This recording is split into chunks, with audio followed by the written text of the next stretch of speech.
so that he can't run it. A great job of Colt holding onto the football. And he might have been down before the ball crossed the goal line. Let's see if they review this. Hard to tell from that angle where the ball was. There's the knee. He may have been short. They line up, quickly kick the extra point. And this is Ryan Bailey. So no review. The 9th rushing touchdown of this season for Colt McCoy. They convert a couple of third and longs, chew up almost half the first quarter, and put the Aggies in a 7-point hole.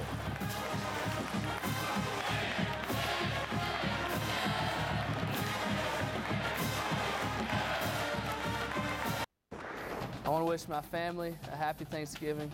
I know y'all are all at the ranch together celebrating. Sorry I'm not there, but can't wait to see y'all after the game. His parents, Brad and Deborah, here sharing a kiss after their son's touchdown run. Colt was telling me, obviously, like a lot of kids growing up in Texas, Thanksgiving turkey bowl was huge. The family got together. Once he got old enough, he was the all-time quarterback for both sides, slinging it around, and they would, play the family game, come in and watch the Cowboys on Thanksgiving. Big Dallas Cowboys fan. And a good start for Texas. Justin Tucker to kick it away, and the Aggies will get their first offensive possession and try to answer. Cyrus Gray, the very dangerous true freshman, number 32, back deep along with Bradley Stevens.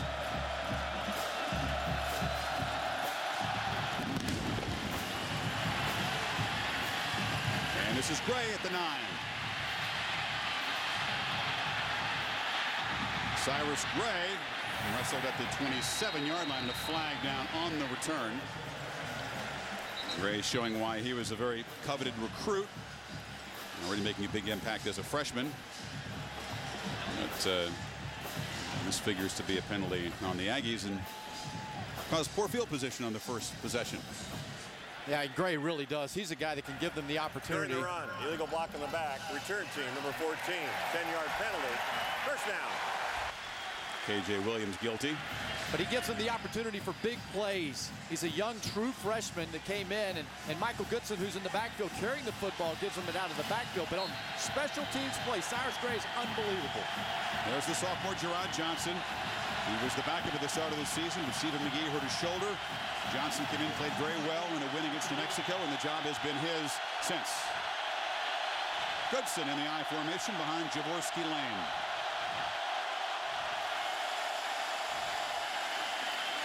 And he gets around the left side, slips down after about a 2-yard gain. The impact players for the Ags. We'll start with Mike Goodson. Craig, I know you like this guy. He's got a ton of speed at the running back position. He was instrumental in last year's win over Texas. And I like him when he catches the ball, Jesse, out of the backfield. Cyrus Gray just talked about his return ability. You see him third in the NCAA, only a freshman. And so is Ryan Tannehill. Came here as a quarterback, can still play quarterback, but he's made 52 catches this year as a converted receiver. Gray, the speedy freshman we talked about, is in the slot. Empty backfield for Johnson on 2nd and 7. He fires left side. Low pass. Went down and making the catch is Jamie McCoy, the elder of the two McCoy brothers. They set up a 3rd and short. Well, we talked to Nolan Cromwell, the offensive coordinator from Texas A&M. He is very afraid and very weary of Texas's pass rush coming into this game. A&M's given up 33 sacks this year, so expect to see a lot of short passes. They're going to move the pocket and try to create angles on the edge to get away from that inside pass rush from Texas. Cromwell, the former NFL great, Pro Bowler, quarterback at Kansas, way back. And a flag on 3rd down. Johnson takes off, but it was before the snap. Ball start. Offense, number 74. 5-yard penalty. Still 3rd down. Lee Grimes making the shift from guard to tackle. You said this is a makeshift offensive line. 2 tackles. Travis Schneider, Robbie Frost, both out of this game with concussions. You got guys stepping up, shifting positions. And I can tell you, based on watching them in the spring and the summer, this isn't a unit that had any depth. They really were looking for 5 good ones to start with, so that handicaps them significantly. You like their chances against Arakpo and Roy Miller and Sergio Kindle tonight? If they get the ankles and they get outside. DeAndre Smith, the running back, is in as a receiver on 3rd down. Quick drop for Johnson, and he tries to throw a slant to Jeff Fuller, the true freshman receiver, and the Aggies will be forced to punt. I think that's one of the things that makes Will Muschamp's defense is so difficult to move the ball against. You see how multiple they are? They got guys moving around, and as a young quarterback, you're looking at that, and you're not necessarily sure where the pressure's coming from. If you're, though, the offense, you're saying at least Johnson knew where to go with the football. The offense gave him the chance. Now he's got to bring it down and let the enthusiasm leave him. Justin Brantley, the closest thing the Aggies have to an all-conference player. The punter is a very good one. Boots it away to Jordan Shipley. Shipley lets it bounce. And it'll roll dead at about the 35. There's a flag way back where the punt was made. And got to Brantley. Could be the 5-yard variety there, though. That's why it is a 5-yard variety, which would not give them the first down. And you decline it and make sure Shipley doesn't get a chance to return a punt against you. And the punt was 50 yards with the roll. I'm just checking with Mike Sherman. It would be 4th and about 2 if they took the penalty. Running into the kicker. Decline. First down. So Texas takes over for their second possession when you come back.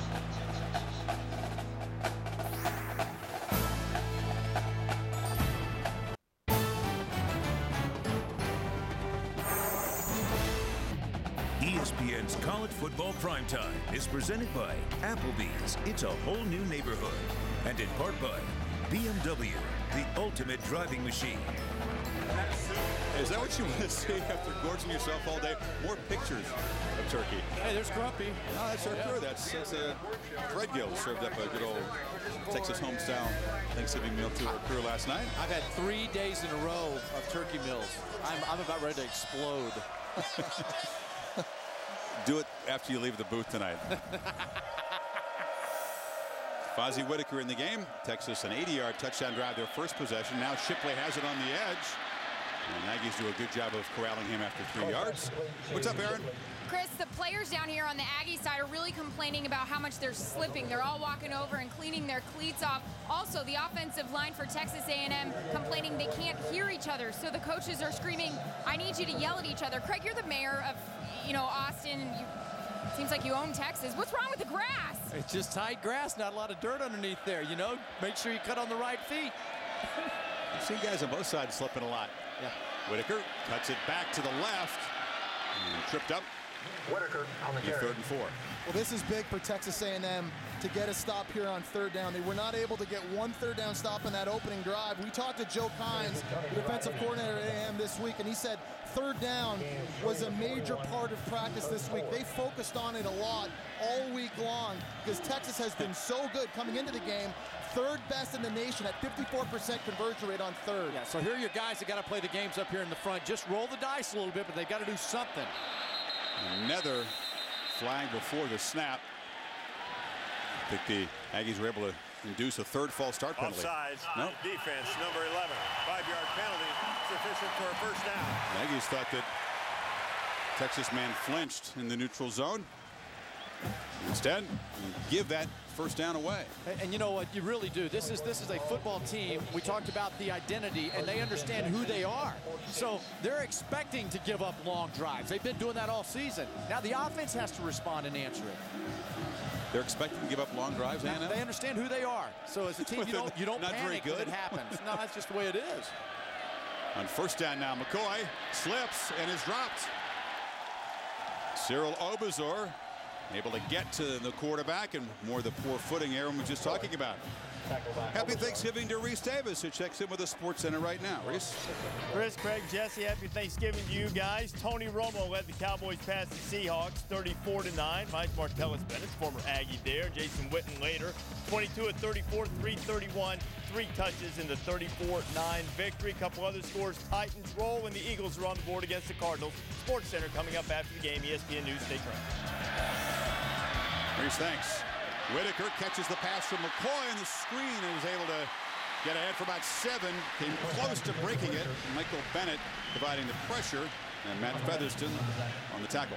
Well, you know, Martellus Bennett for the Cowboys had 3 straight today, 3 straight games of a touchdown reception. Here's his brother Michael, who's been a pain in Cowboys' backside. Look at the effort, Jesse, getting down, coming up. But it's a great call by Greg Davis, the offensive coordinator, taking advantage of that aggressive pass rush from Texas A&M up front, slipping the screen over top of it, and now the 3rd down becomes so much more manageable. Another chance, though, for the Aggies to get Texas off the field here. They bring pressure. McCoy slipping again and dropped.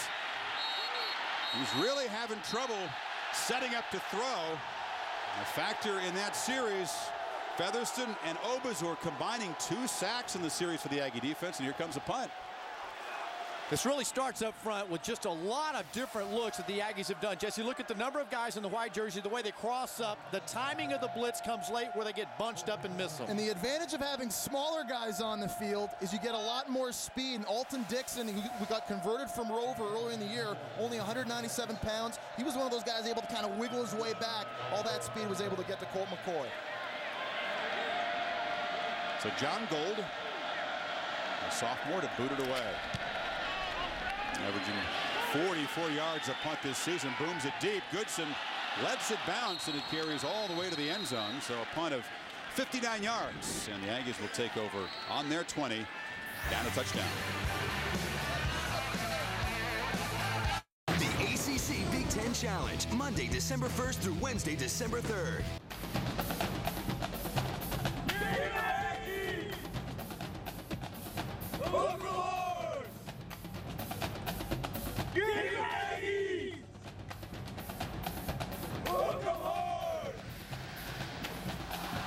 We salute the 4th Infantry Division in Iraq. And so Longhorn and Aggie fans, and Texas A&M wearing a patch honoring that Infantry Division. Thanksgiving greetings to all families watching who have loved ones serving overseas in Iraq and Afghanistan. Strong military connection between A&M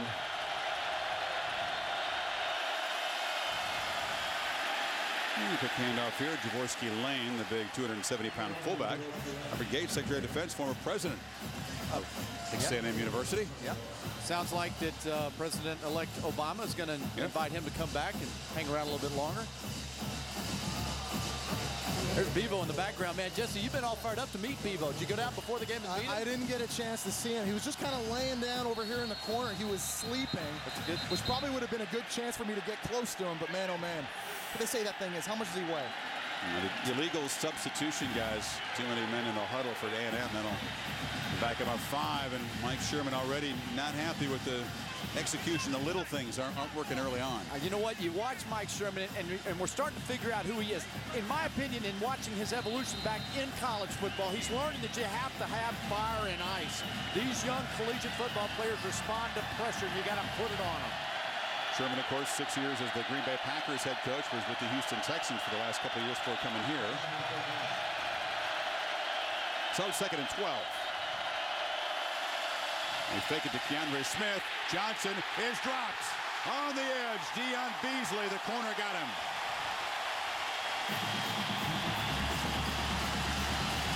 There's another example of Will Muschamp's defense bringing pressure from all over the field. Deion Beasley is going to be playing the boundary corner, and he's going to come on the corner blitz. Gerard Johnson does not see it. That's another great example of those pressure packages from Will Muschamp. You see stuff like this, and all these different guys coming each and every week. It's very tough for a young quarterback to game plan when you're playing against Will Muschamp. Sack 39 for Muschamp's defense. Sets up a 3rd and 23.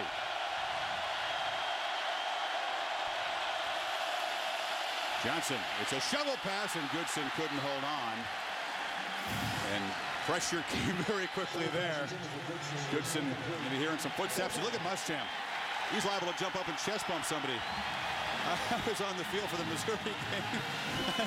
You don't see coaches that fired up very often. He keeps his waistline because of his intensity, that's for sure. But that intensity is contagious, and it's infectious around that whole football team. Not only will he get after, but he'll love them when they do something well. 6 plays for the Aggies, 1 net yard. Pair of 3 and outs, and Shipley takes it on the bounce, spins away. Jordan Shipley will end up losing yards on the return. Drop back at the 36. 51-yard punt. Well, there's another good in-state rivalry here on Saturday with big-time implications. Can the Seminoles shake up the championship chase? The Gators roll into Tallahassee. Big favorites, 3:30 Eastern time. Regional coverage on ABC. Boston College tries to wrap up the division in the ACC if they can knock off the Terrapins. We saw that Florida State defense earlier in person. They got a lot of speed on that side of the ball. I think that matches up very well against Florida's offense. Urban Meyer didn't want to hear about style points, does he? He has got a laser focus